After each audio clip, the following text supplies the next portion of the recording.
Welcome back to Two Rail Fans. Thought we would take you guys through some of the additions we made to our farm scene on our layout. We're going to consider this completed for the time being, and I think David and I are both pretty happy about how this turned out. But we spent last night getting this finished up, and there might be some small things we add over time, but I think we're going to consider this completed and be moving forward to some other projects here in the next few weeks. Before we get into it, though, if you guys could, please hit that subscribe button and the like button. And if you want to leave a comment, introduce yourself, or comment on what we're doing here, we would appreciate it. So the first thing we're going to start with is the house over here. The house itself was in good shape, did not need to be painted. However, one of the things we noticed on this part of the layout, there's so much green between the backdrop back there, the static grass. There's just too much green. So instead of having a greenhouse, we decided to repaint it. Also gave a trim color to the windows. Weren't planning on painting the roof, but went ahead and painted the roof since we had spilled a little bit of paint on there underneath the painter's tape. But also in the meantime, gave the chimney some red paint, so adds another dimension to it. This house, like the other buildings on our layout, we're mounting to the same board we used for the downtown area sidewalks. So it's just painted gray, and the house is sealed to that. And not only does it give us a light seal, it gives us something that looks like a home foundation. And when we get around to the back of the house in a little bit, I'll kind of show you what we're doing here. Previously, Granny had been sitting on the porch, so we removed Granny while we were doing the painting, but we added Granny back. We also added somebody on the front porch here. We have a car in the driveway, passenger getting out, and of course the tiny little dog there is going to greet the passenger. You guys probably remember from our Memorial Day Train Challenge video, the flag raising. We had the flag was actually closer to this spot. We decided to move it back. We did paint the flagpole gray to simulate metal, and I think it looks a little better, but we needed this space here. We needed a driveway here. Since this is a country farmhouse, we didn't want a concrete driveway. I had some ballast that I had bought accidentally as a wrong color for our layout, and I went ahead and put some ballast down and glued that down. So that's just a different color. By the way, I noticed we have had trouble with some of this fencing falling down, and I need to glue a couple of these here. The posts that come with this to hold this in place are very fragile and tend to break during installation. So we need to finish getting this secured long term. All right, before we get to the very back of the layout, we're going to come around the side of the house, but I want to point out this small piece of fascia board that we installed here with the green on it. And from that edge of the layout, you were kind of just looking at the end of the foam. So we figured that would be a great way to cover that up. We do need to touch up a few spots in there, but we're kind of happy how that capped off the end. All right, kind of peeking through to the house here, there's one of those detail parts that is an air conditioner compressor. We just have that held in place with a little bit of modeling glue for the moment, and I'm hoping David can do some work on that. That is definitely not my thing. You'll notice the two kinds of fencing we have on the layout. We have this fencing which kind of delineates the edge of the yard here for the farmhouse, and then we have the actual farm area that has barbed wire fencing here, along here, and then of course you'll see in a moment along the edge back there. So we just wanted to have something different. There's a water trough here. There's some on our farm we have cows and horses that get along great and they're together. Got some hay bales here, some rolls of hay.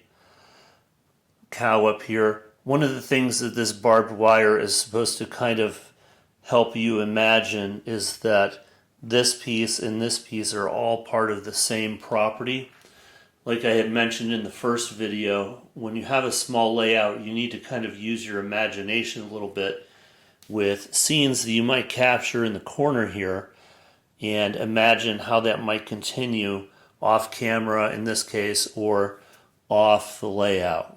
The next thing we have back in this section of the layout, obviously you've seen the barn before. Here's more of this barbed wire fencing along the edge.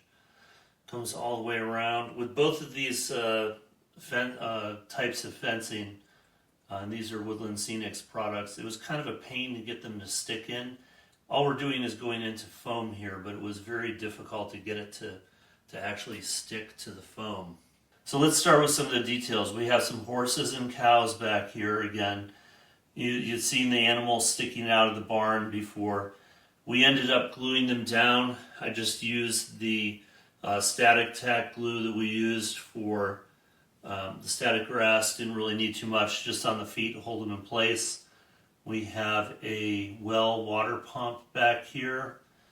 Another water trough back here. Got a bale of hay.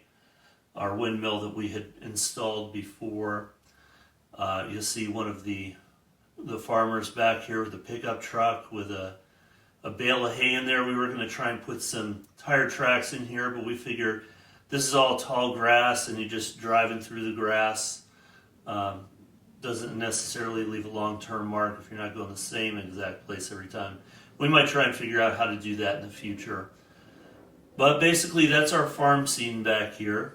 And we're happy with how it turned out. So we have been working on some other projects, and I'm just going to kind of give you guys a sneak peek into what else we've been working on.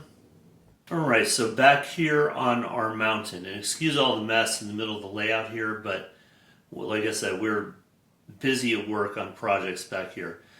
We have another Woodland Scenics kit that we bought basically for a small camping scene.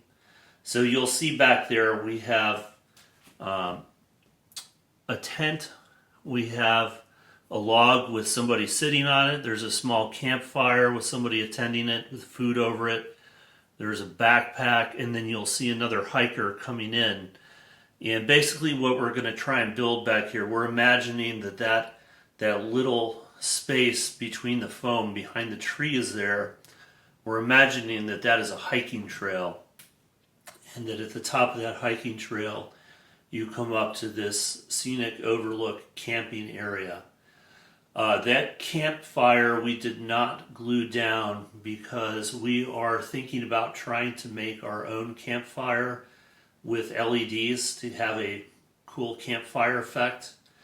So some of those things have not been glued down at this point. But that's the next scene we're working on.